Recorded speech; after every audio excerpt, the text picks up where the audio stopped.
David. How can we help? Hi. Thank you guys, first of all, for taking my call.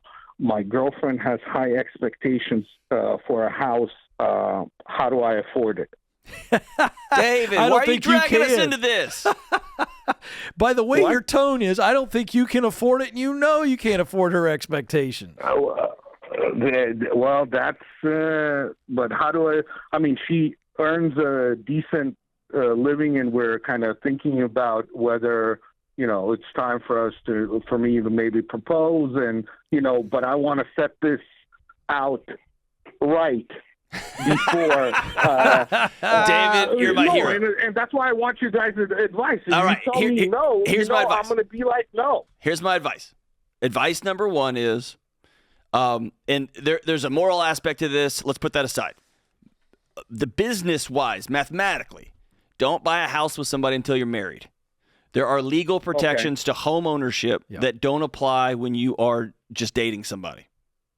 Okay. If you are married and y'all get a divorce and you sell the house, there is a legal structure for how that separation works.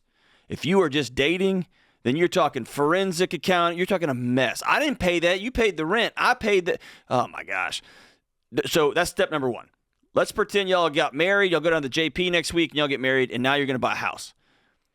Okay. There's a simple set of steps. You can have the highest taste in the world, the greatest standards in the world. That is awesome. I love all that. If you can't afford it, you can't afford it. This isn't a matter of taste. This is a matter of math. Mm-hmm.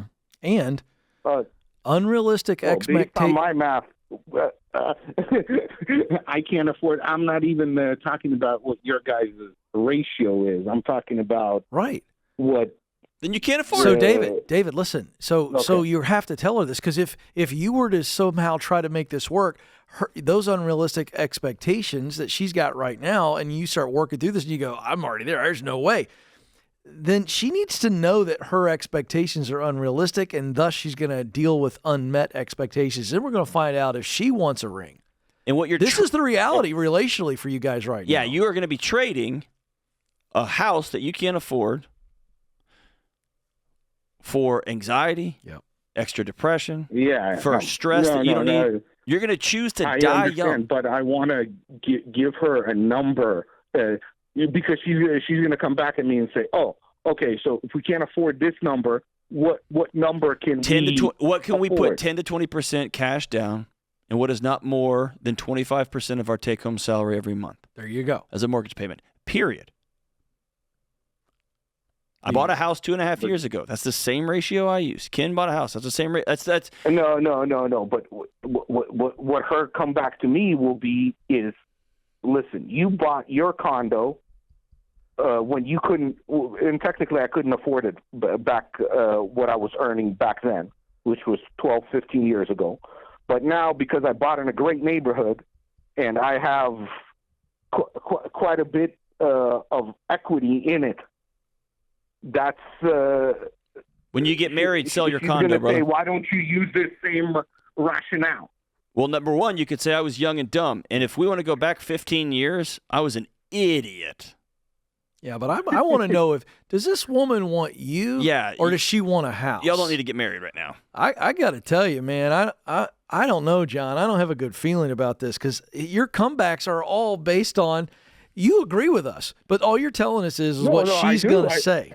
Yeah, but my friend, what do you agree with this because you believe it. So forget what John and I think. You believe it, and yet all you're worried about is her comeback, and I think you guys are miles apart on this. Her comeback is a kid in a sandbox. Like, I'm taking my ball and going home. Yeah, we all did stupid stuff 15 years ago. Thank God we survived them. I'm not doing it again.